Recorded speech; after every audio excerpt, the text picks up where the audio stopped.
வணக்கம். தமிழ் ஃபுட் கார்னரில் இன்றைக்கி கத்திரிக்காய் பொரியல் பண்ண போகிறோம். இந்த பொரியலுக்கு ஒரு பவுடர் வறுத்து பொடி பண்ணி சேர்த்துருக்கோம். இந்த பொடி சேர்த்துருக்கிறதுனால இந்த பொரியல் டிஃப்ரெண்ட்டான டேஸ்ட்டில் ரொம்ப நல்லாயிருக்கும்.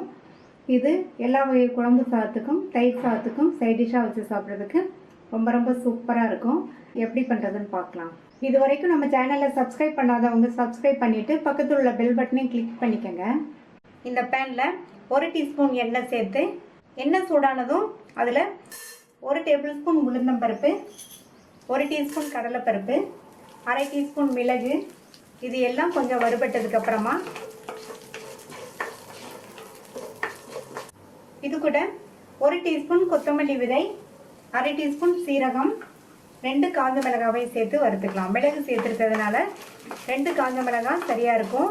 நான் 1/4 கிலோ கத்திரிக்காயில் தான் இந்த பொரியல் பண்ண போகிறேன். இது எல்லாமே நல்லா வறுபடட்டும். எல்லாமே நல்லா வறுபட்டுருச்சு. இதில் 1 டேபிள் ஸ்பூன் தேங்காய் துண்டுகளையும் சேர்த்து நல்லா எண்ணெயில் இந்த மாதிரி பரட்டி விட்டுட்டு ஸ்டவ் ஆஃப் பண்ணிடலாம்.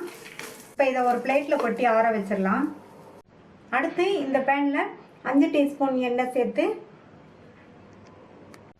எண்ணெய் சூடானதும் அதில் 1/2 டீஸ்பூன் கடுகு, 1/2 டீஸ்பூன் உளுந்து, கடுகு உளுந்து பொரிஞ்சிருச்சு. இதில் 2 டேபிள் ஸ்பூன் பொடியாக கட் பண்ண வெங்காயம், அடுத்து கருவேப்பிலை,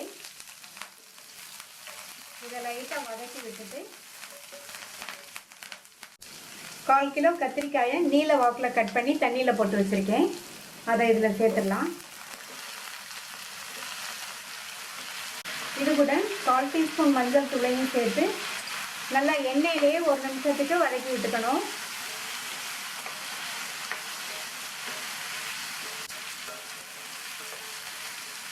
எண்ணெயிலேயே கத்திரிக்காய் 1 நிமிஷமாக நல்லா வதங்கிருச்சு. இப்போ இதுக்கு தேவையான அளவு உப்பையும் சேர்த்து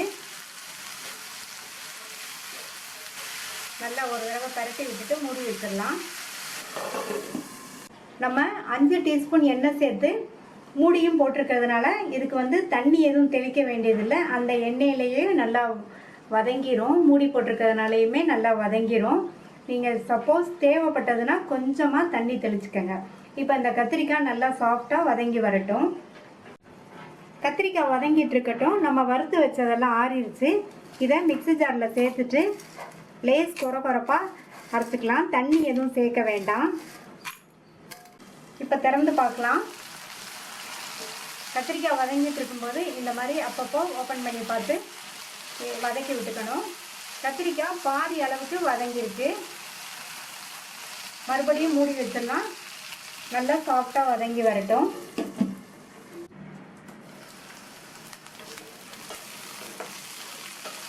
கத்திரிக்காய் நல்லா சாஃப்டாக வெந்துருச்சு. இப்போ இது கூட நம்ம வறுத்து பவுடர் பண்ண அந்த பொடியை சேர்த்துக்கலாம். ஒரு தடவை இந்த மாதிரி பவுடர் பண்ணி சேர்த்து இந்த பொரியல் செஞ்சு பாருங்கள். டேஸ்ட் ரொம்ப நல்லாயிருக்கும். பொடி சேர்த்துட்டு நல்லா ஒரு தடவை மிக்ஸ் பண்ணி விட்டுக்கலாம்.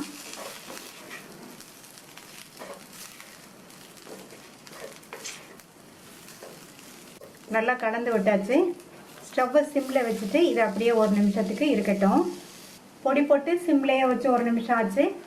இதில் கொத்தமல்லி தலைகளை சேர்த்துடலாம். கொத்தமல்லி இலை சேர்த்து நல்லா கலந்து விட்டாச்சு. ஸ்டவ் ஆஃப் பண்ணிடலாம். ரொம்ப சுவையான பொடி போட்ட கத்திரிக்காய் பொரியல் ரெடி ஆயிடுச்சு. இந்த கத்திரிக்காய் பொரியலை நீங்களும் ட்ரை பண்ணி பார்த்துட்டு உங்கள் கமெண்ட்ஸை சொல்லுங்கள். தேங்க்யூ.